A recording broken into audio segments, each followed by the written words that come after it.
but challenging for you. What role does the virtue of prudence play in helping us to decide for whom we vote? I say it's simple for me because as a political scientist, I know that politics is the art of prudence. Prudence is the medium of politics. It's the water in which we swim when we do politics.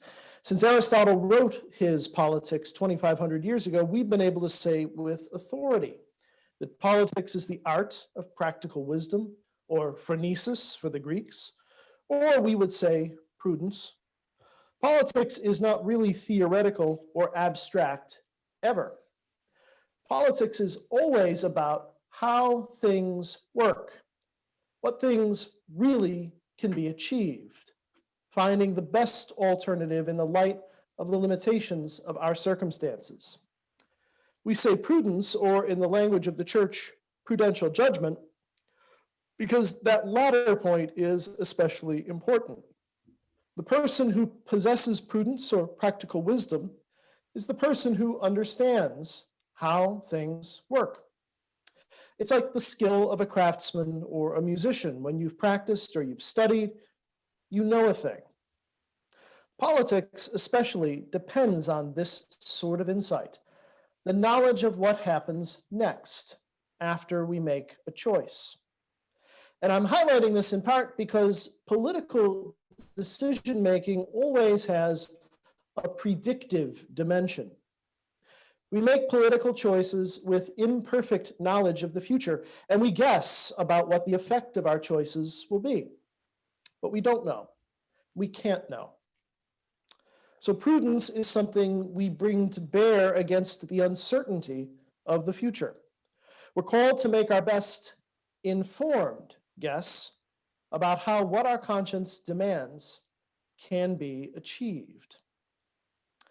I say this is easy for me, and there are two reasons for that. One is because, as I say, I know this is what Aristotle's taught us, and it's also what the church teaches us. There's no mystery in how I should answer this question. But the other reason this is easy for me is because I have spent 30 years studying politics, which is a considerable advantage over most people. I don't really have any better knowledge of the future than the weather forecaster on your local television station, but you listen to that person, and I do, because we suppose with good reason that her or his guesses are better than ours. I have the luxury of being in that position with politics. I get to be the expert. Anytime we discuss politics or making prudent political choices, my knowledge and expertise give me an advantage simply because I've spent time with it. But I also say this is hard for you. It's hard for you because it's hard for most people. And here's where I think the matter becomes a little challenging, especially for Catholics wondering how to vote. San Diego Bishop Robert McElroy spoke this past week about voting as an authentic disciple in an online discussion a lot like this one, organized by St. Mary's College and the University of Notre Dame. You can go look up what Bishop McElroy said, and I would urge you to do that and to take his advice very seriously.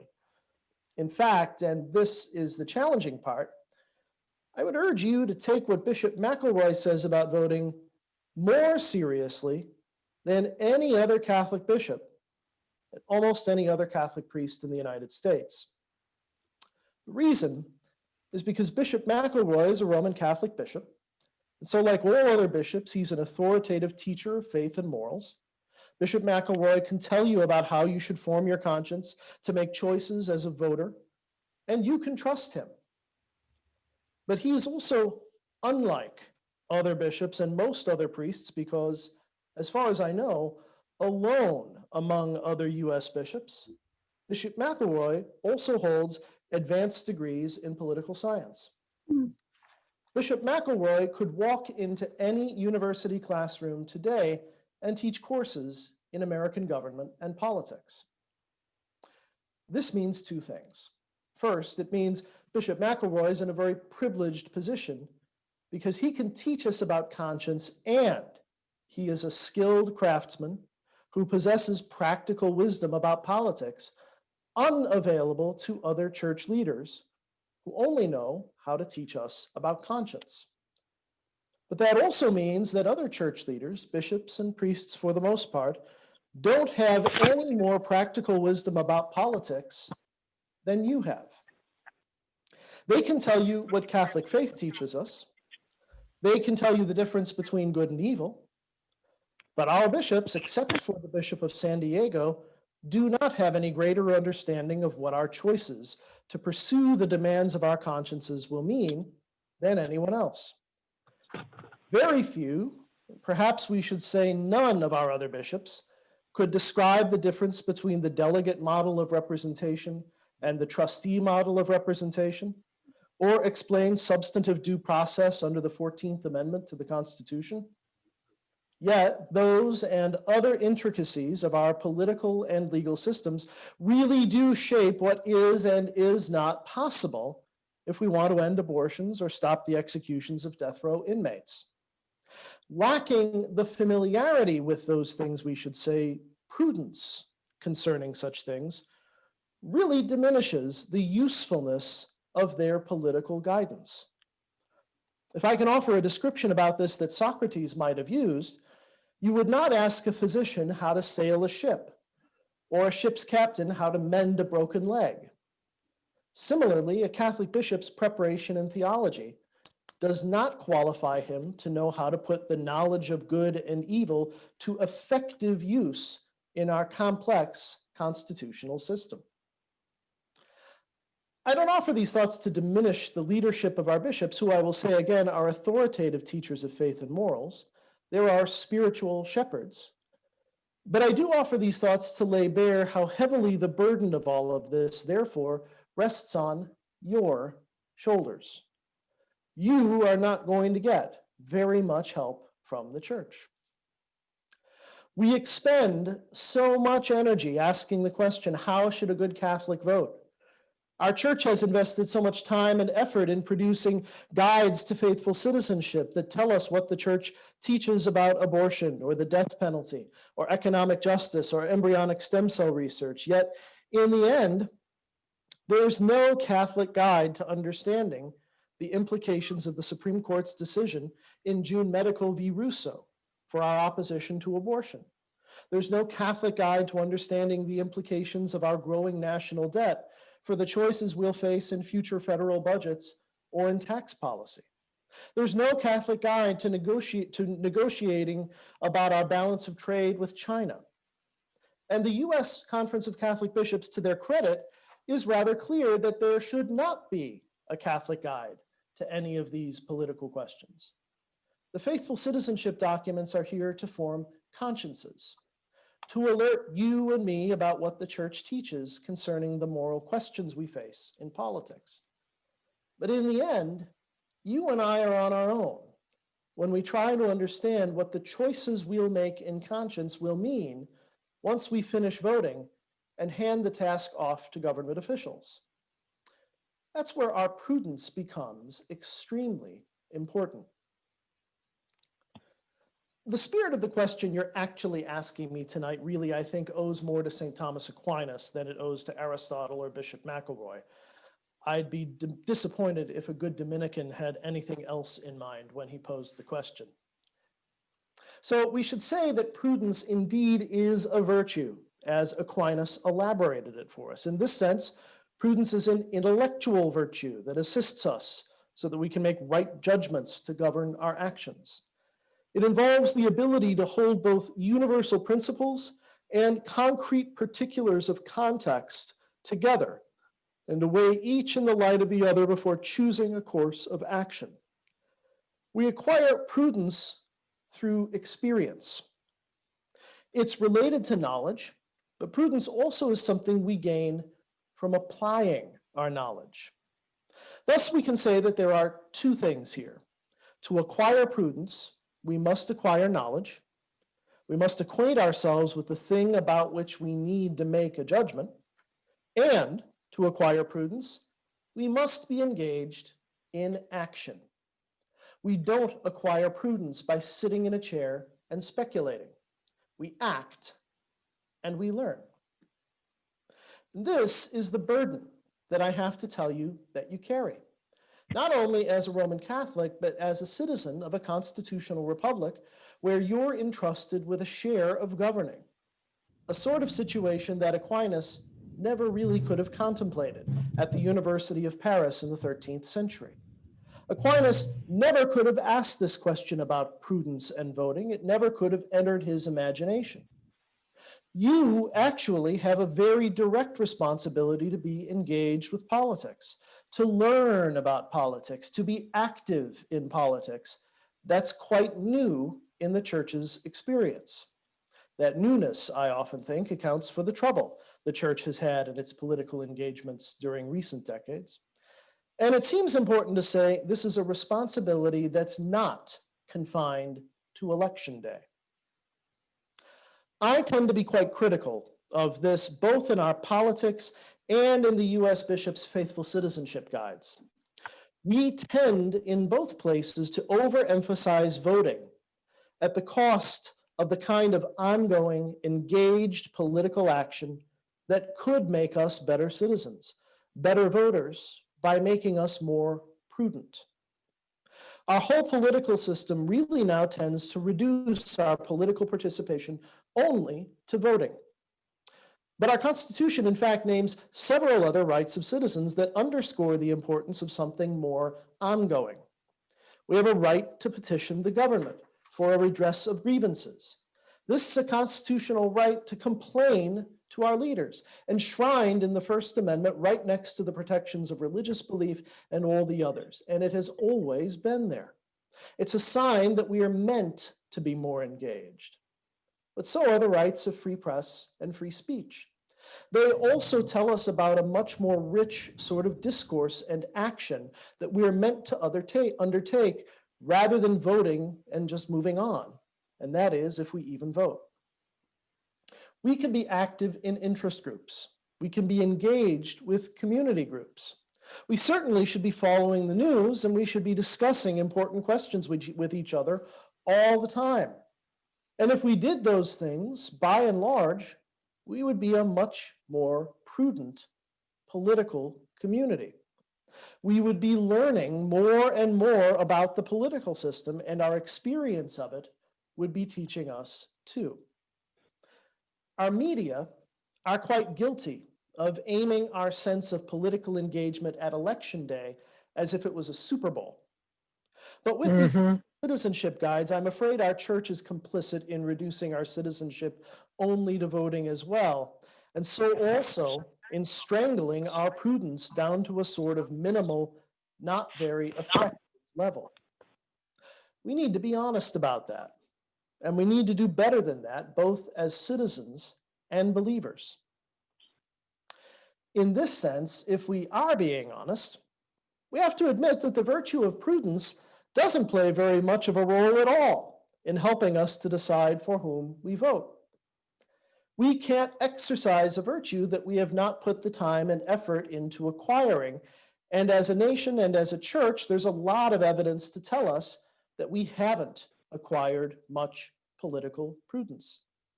Americans are quite divided along polarized partisan lines into two warring camps, and most of our voting behavior is driven less by a prudent engagement with challenging and important questions to arrive at a decision that seems most likely to achieve the common good than our behavior is driven by a tribal instinct to defeat the other team.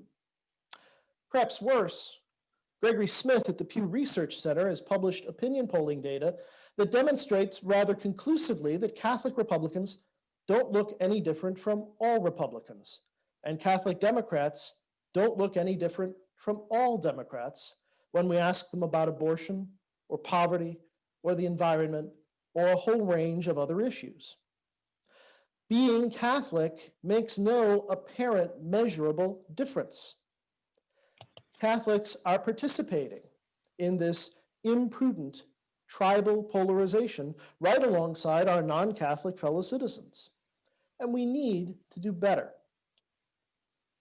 But since you've invited me here to talk about how you can make good decisions as voters and not to mount a long criticism of voter behavior or the U.S. Bishops' voting guides, Let me perhaps just offer a few final thoughts that may be just a little bit more concretely helpful to you.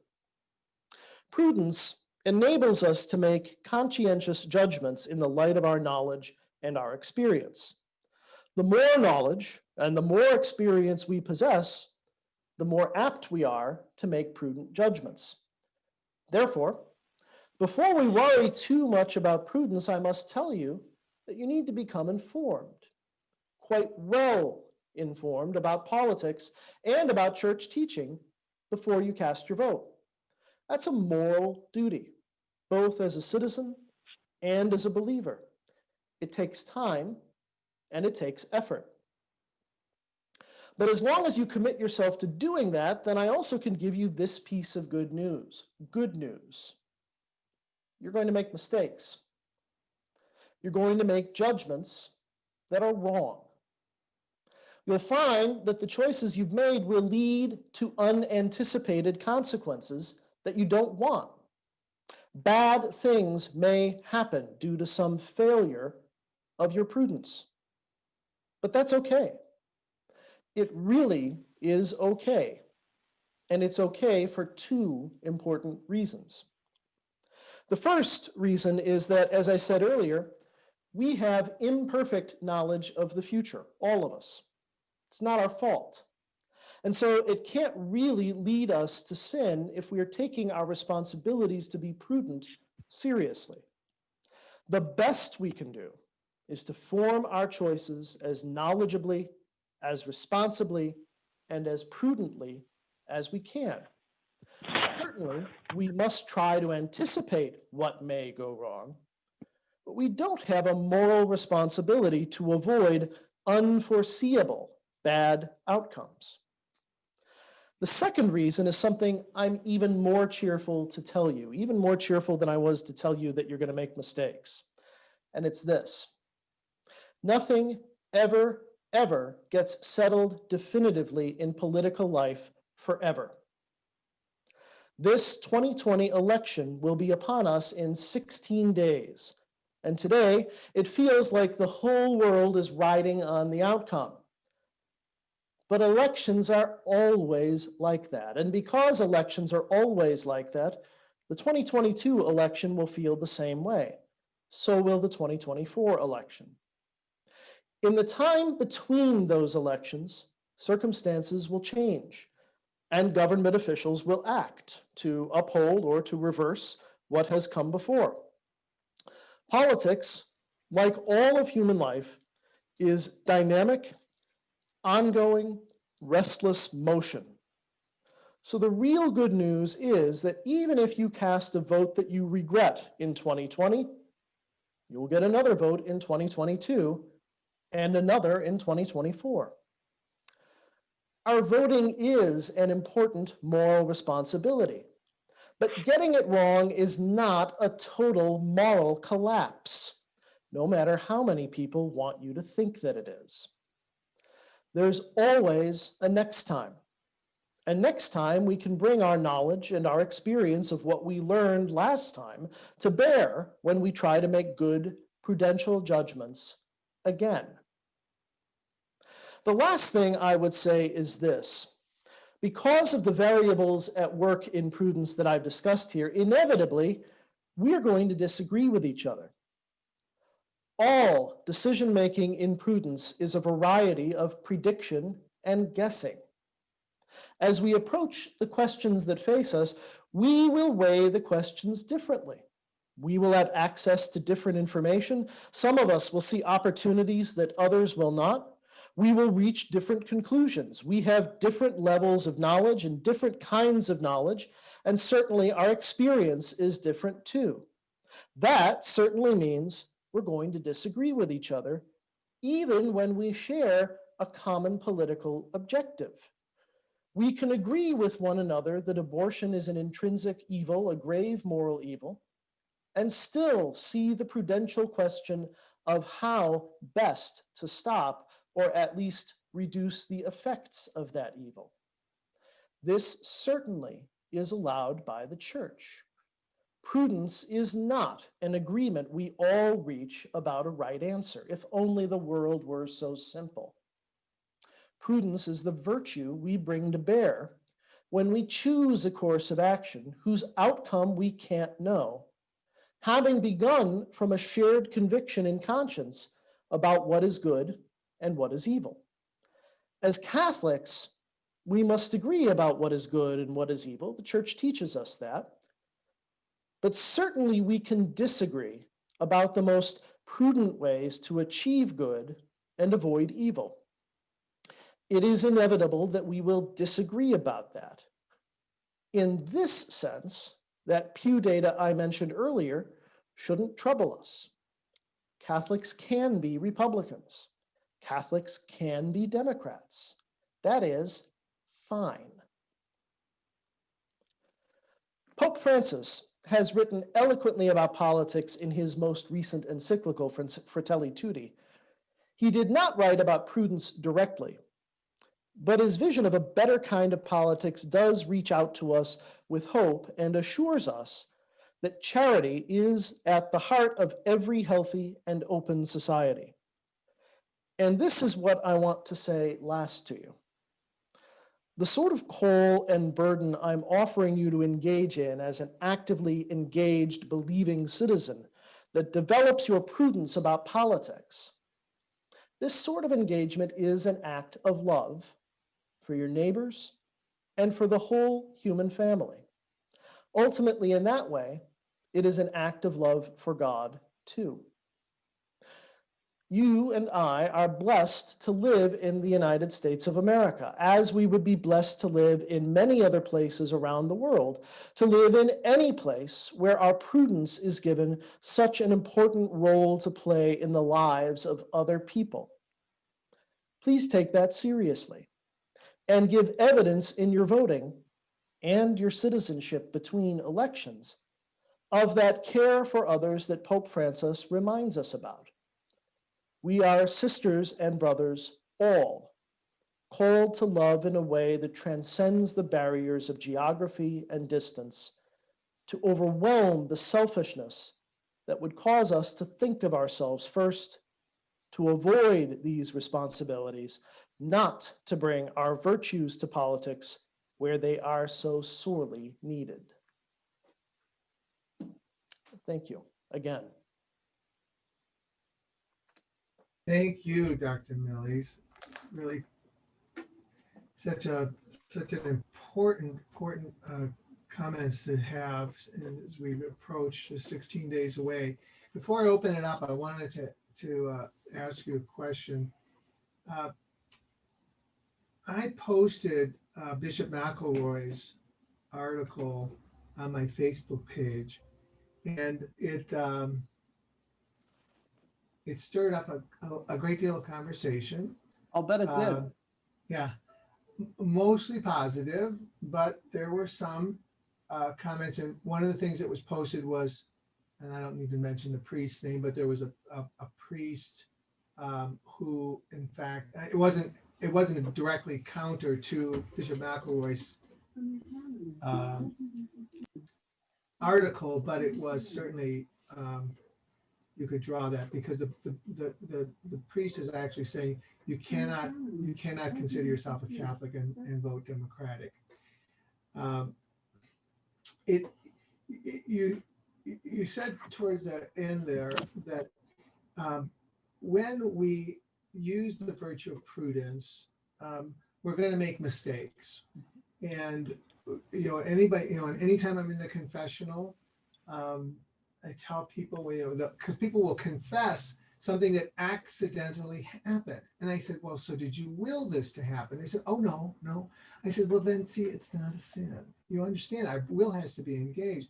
So it sounds like you're really extending it to this sort of situation as well, that we do our best, but we might make a mistake, and we don't always know what the ramifications of those mistakes are made when we're trying to be prudent in our decisions. And so we can't be judged to be sinning as a result of that. Yeah, I mean, I don't hear confessions, and I'm not a moral theologian. Those are worthwhile distinctions to draw here, but from my understanding of things, and after a long reflection on the question, I would say, if I had someone, if it were purely about a political question, if it were purely about how they voted, and some outcome came about as a result of that they felt guilty about later, I could imagine that not having informed themselves adequately might have been the real sin that they committed. I think it's worth probing whether or not we have done all of our homework, whether we've engaged ourselves in what is a really important responsibility. I think that's a thing to dwell on, but yeah, I'm really struck by this way that we raise the stakes to apocalyptic levels. It was sort of the reason why the last time I got together with you that I sort of tried to tell that parable of the Nixon '68 voter who found himself pulled along for some unintended consequences, even if he didn't want. We always tend to look at voting as though everything depends on it, and we only look at it looking forward to election day. And then between elections, we never stop and think about it again. And we certainly never look backward and ask, oh God, well, what did my vote really lead to? In part, I'm trying to call for us to be more informed and more engaged, but I'm also calling for us to be more reflective and to learn from those mistakes in the way that we are meant to, and in the way that good guidance in the confessional is supposed to help us do in other ways too. I'm not here to give political absolutions, although maybe that would be a good side project. But I do think, there's a variety of spiritual direction that's called for here. And if I could say this, the obligation.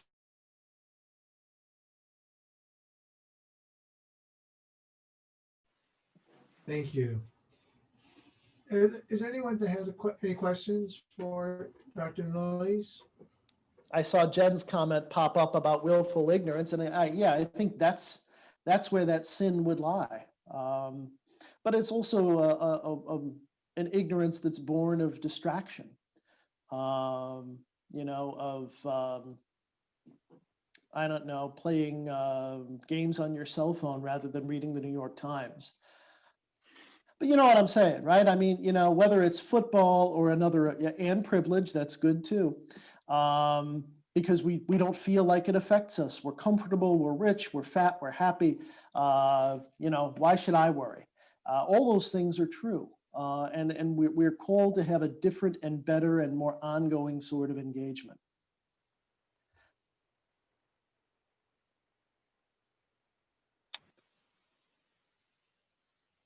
You have a question, Michelle? Go ahead. I'm not sure I have my thoughts put together to articulate clearly. I hear what you're saying. I struggle with the degrees of separation, I guess, from being impacted. And when I think across, I was just kind of quickly reading through the article that you referenced, which I think is really great. Because again, I feel like until recently, most of the focus related to, at least as I have understood it, kind of what's compelling about, the Catholic political stance has been anti-abortion. And I haven't heard the same level of commitment to the dignity of life through the life cycle. Perhaps death penalty, but certainly not racism, certainly not, maybe to an extent, poverty as well. I think that's sort of universal. And then I see certain, things that suggest to me that powerful people within the church are sort of reinforcing political positions. I think about at least my reaction to seeing Archbishop Dolan open the Republican National Convention. And I know he said he has done both in the past, and I know maybe he wasn't invited to do the other, but I look back at what his actual message was, and he had a pretty, to me, important platform and opportunity to speak to things that were absent in his message if he truly, I think if he truly was trying to reflect the totality of Catholic social teaching. Again, I don't know that I have a question. I don't know that I have a point. These are just things I'm trying to reconcile. I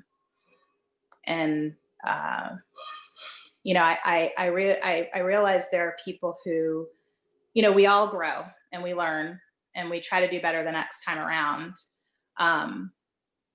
But I think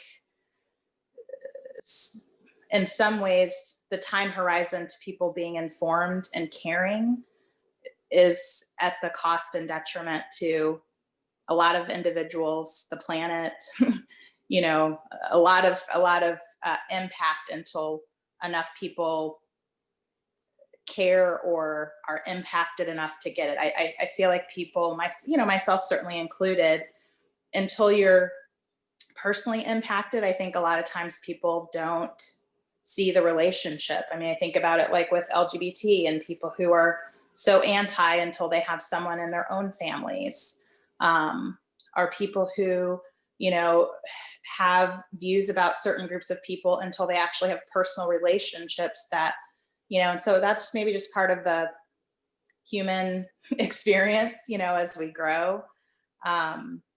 But there's some things to me that are just like in conflict and I struggle with. So enough of me. I think that's all very well formed, actually. And I've got basically three things I want to sort of add to it. One is, let me say this for and against Cardinal Dolan. Let me say that the explanation he gave, that he's a priest and when he's invited to come offer prayer, he should go. I agree with that. But I would also notice, to your point, that Father James Martin was invited to pray at the Democratic Convention, and he used the most neuralgic word that a person can use at the Democratic National Convention. He used the word unborn. He prayed for the unborn at the Democratic National Convention. By the way, the Democrats let him. They surely vetted the script. You always want to try to be a good guest to some degree, but it might be the case that Cardinal Dolan tried a little too hard to be a good guest by not being prophetic enough to say the thing that would challenge the audience that was in front of him. There was really no sign that he did that. On the other thing, on that whole range of issues, well, I mean, right? What we're talking about is the consistent ethic of life. And I won't give a long talk about it, except to say that it continues to be distorted and misrepresented and misunderstood, mostly because people just don't want to deal with it. They don't want to deal with the idea of a consistent moral challenge that cuts across issues, that cuts across and frustrates the left-right division. In fact, ignores the left-right division. To embrace abortion, the death penalty, poverty, education, healthcare, racism, anti-LGBT, the whole spectrum. Because the only thing that the consistent ethic of life is consistent about is life, right? The way it's usually distorted is to say that it's saying all issues matter the same. They don't. It's saying what we say in the streets today. All lives matter, but we belong with where the vulnerable are. We belong on the margins with those who need us most. That's the message of the consistent ethic of life. Sure, all lives matter, but why aren't we talking about the ones that are suffering and vulnerable, the ones that are on the wrong side? Why are we making the people who are comfortable more comfortable? So the consistent ethic of life is challenging in that way, and it should be. But that's also the reason why we flee from it. We shrink from the challenge. And that comes to the third thing I'd say. The idea, you make a good point about the learning curve and how long it takes. I only have two thoughts about that. Neither of them is especially comforting. One is, unfortunately, we only have the human beings who were created to be here with us. That's the human family. I'm sorry. And believe me, I am disappointed every day.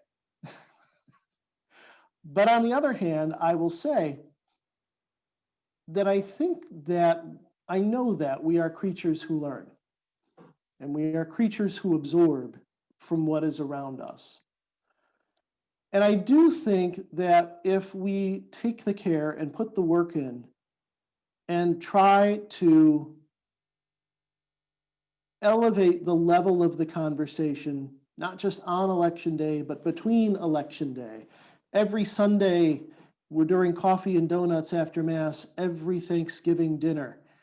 If we are always trying with a real generosity of spirit for the people that we're talking to, with a real sense of engagement and encounter and outreach and accompaniment, if we're really engaging people in dialogue that way and trying to appeal to their better natures, I think we do create a living cultural memory of something better that can maintain a higher level of awareness of these things.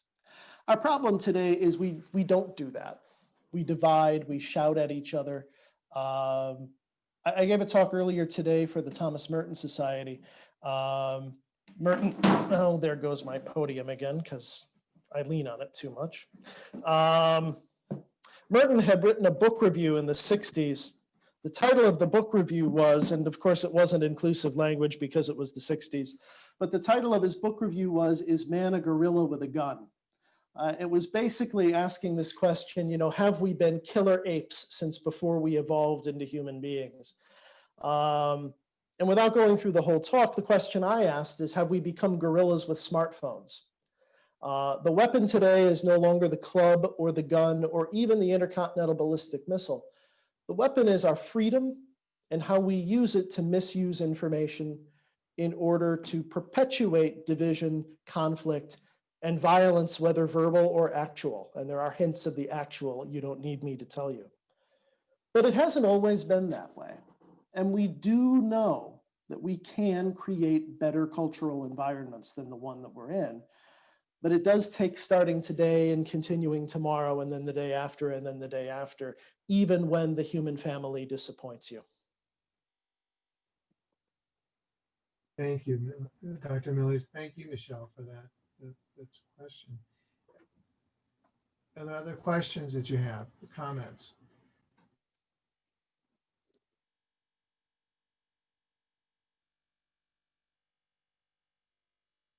Kathy, you're on mute.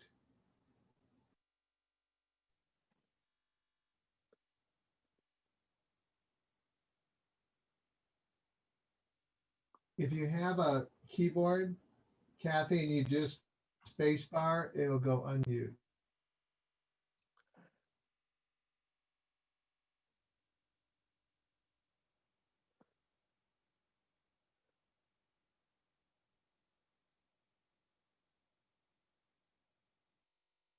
Charlie, your tech support's not there.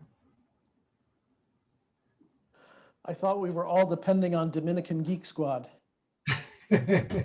Kathy, another option would be to use the chat function. If you would like to, if you can, put your question or your comment into the chat function, we can read it there. That's another idea. Right, thanks, Jen. We're not hearing you, Kathy. Lips are moving, no sound. I'll say really quickly, just while we, if she's typing while we wait, that my thoughts really have begun to migrate toward November 4th. And if it goes the way it looks like it's going to go,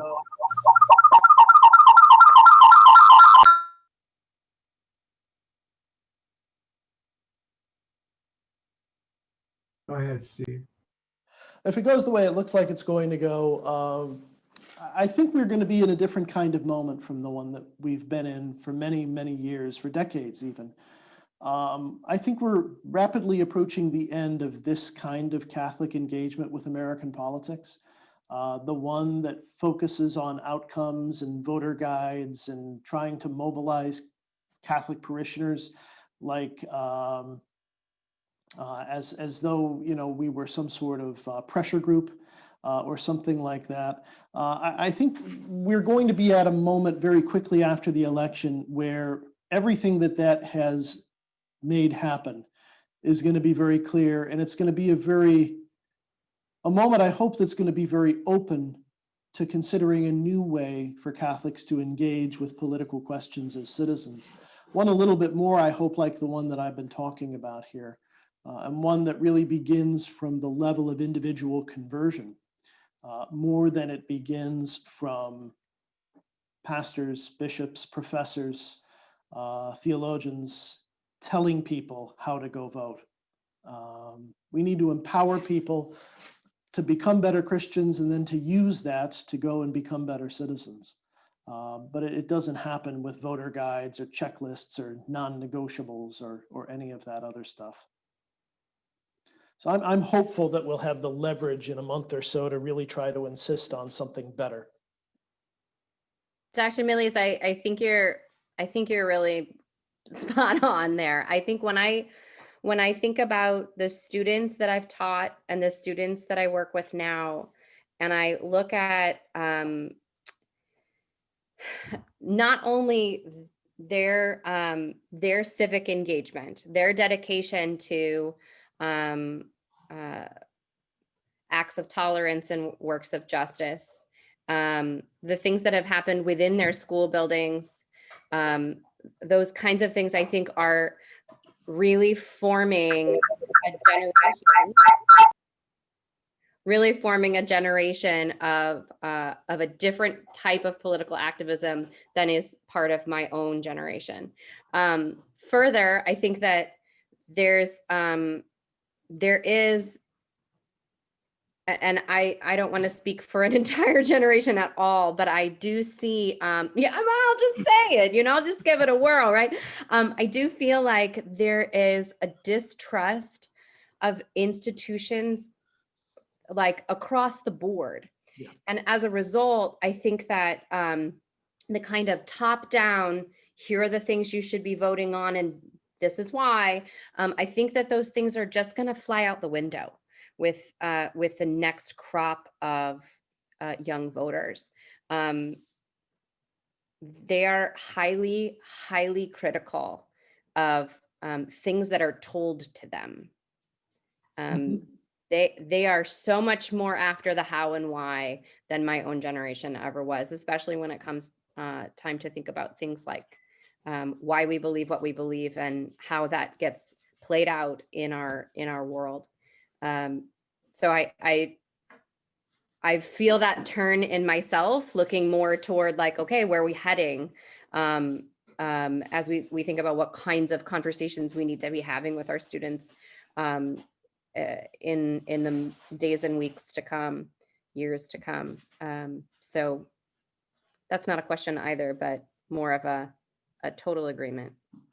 Well, I'm glad to hear it, because I am somewhat probably older than you are, so it's nice to know that my antennae may be attuned correctly. But I will add this. Being somewhat older, I also do really believe, and in fact, I'll be so bold enough as to say I know, that we still need institutions, even though that distrust you're talking about is very well earned. It's been very well earned. And that's the problem. I worry a lot about this moment slipping away from us really fast after November 4th. And I mean like before the end of the year. I really worry about something like a left Tea Party movement getting underway before we even get to Inauguration Day. I think the real work of a Biden administration is going to be done before he takes office. My deepest hope, because if I didn't say this last time, this is what motivates me to think in the way that I'm thinking about this. I was so struck this summer by hundreds of thousands of young people around the United States who took to the streets because they believe what we believe. They don't call it the same thing. They don't identify as Catholic necessarily. But at the level of values, we are talking about the same stuff, and we are expressing the same desires. There's an opportunity there for this institution to recapture a little bit of its hold on people. If we can get out from behind the sense of entitlement and privilege and boredom that keeps us from doing that, I'd like to imagine a blue ribbon panel commissioned by the president-elect in November that includes Bernie Sanders, Elizabeth Warren, Blaise Supich, Robert McElroy, Brian Massingale, a real Catholic brain trust and a real economic left brain trust that comes together to say, here's the domestic agenda. And they can fight it out in the committee and then come together and sell it to the American people once they've all agreed on it.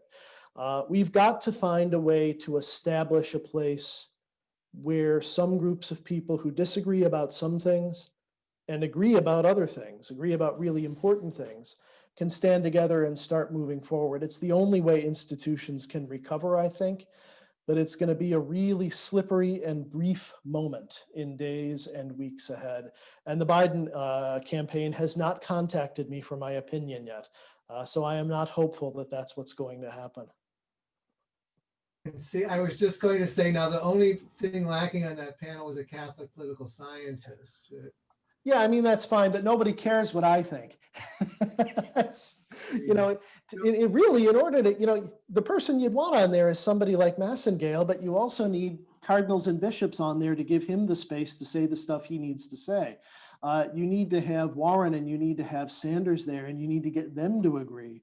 And everybody needs to, there's a real opportunity, there's a real moment in that agreement that's present. If we can just get past the enormous psychological roadblocks that sit there. Good luck. The only thing that probably got more negative comments than the article by Bishop McElroy was an article by Father Massingale that I posted on my Facebook page as well, talking You can be about. tough. Yeah. You know, Kathy got to post a comment. I'd like you to, did you see Kathy's comment on there, Dr. Milley? It popped up. Let me find it here. Well, that's the problem, right? People seem to be so entrenched they can't entertain another point of view. That was, you know, sort of what I was getting at earlier with that stuff about the gorilla with the smartphone. This idea that Merton, it's a book review in Faith and Violence that Merton published in the mid-60s about this book about paleontological discoveries in Tanzania. And a guy who had drawn some fantastic conclusions that we're all just killer apes. And part of what this guy that Merton's responding to says is that all of our impulses, the drive to eat, the drive to reproduce, all of those impulses are subordinate to the desire to attack anyone who impinges on our territory. Now, I do think that certainly is part of human nature, and I do think certainly we are living in a time where that's all been heightened and emphasized. I think that's the nature of the problem, is that we're responding to the wrong instincts. We're all responding to the wrong instincts. I really recommend reading Francis's new encyclical. It's a reminder, a timely and I think a really good reminder. It's such a rich document. I'm still enjoying reading it. I haven't gotten bored with it yet. But it's a timely reminder that all of that evolutionary stuff is true. All of that evolutionary stuff is true. But we are called to go beyond the dust from which we were created, the mere earthbound matter that we are. We are called to recognize that there is a different possibility presented to us by the incarnation that draws us through human history towards something better. But we have to aspire to it as much as we need to work and put in the effort to acquire the knowledge and the experience that gives us prudence. It doesn't happen automatically. The default position is we're going to descend into tribal warfare because that's what primates do. If we're content with only being primates, that's the way the world is going to be. If we want to be primates who are also Christians who possess reason, then we can do a little bit better than being gorillas with smartphones. I'm trying to avoid making a joke about the gorilla with a smartphone in chief. But you know, the impulses that are being pumped out by that social media account and others are drawing us downward rather than lifting us upward.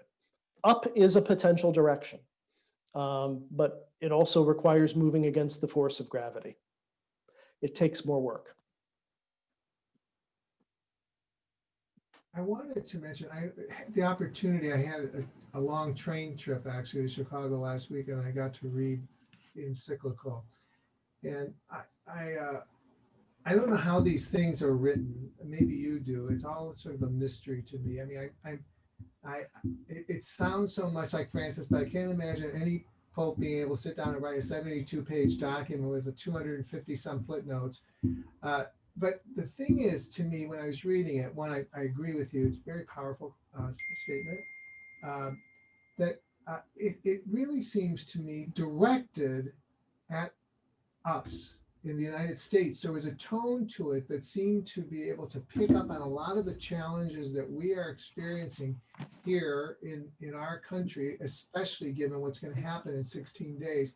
And I use a quote from him that was very much in tune with something you just said about how important discussion is. And it's a part. It's a way that we act in charity. Is Right. that being able to discuss with one another, and yet the people that Kathy Ingrao was talking about, it's like, so we come to make prudential judgments in a process that includes discussion, and there's people that seem to want to cut that off and fail to recognize how much the virtues are supposed to be part of our faith formation. As social creatures created with and for one another. I've just pulled up Fratelli Tutti here because I just can't resist it. I am informed reliably that he did not have us in mind when he was writing it, and yet this paragraph here really leaps out at me. This is now given free rein to ideologies, things that until a few years ago could not be said by anyone without risking the loss of universal respect can now be said with impunity and in the crudest of terms, even by some political figures. If you're wondering who he meant, many of us have noticed that it's in paragraph 45. Jesuits can be rather sly.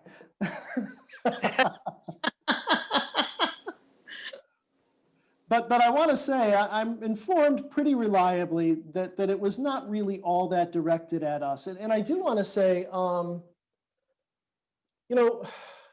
the thing people in Rome say is that Americans represent something like 15% of the worldwide Catholic population and 90% of the Pope's problems.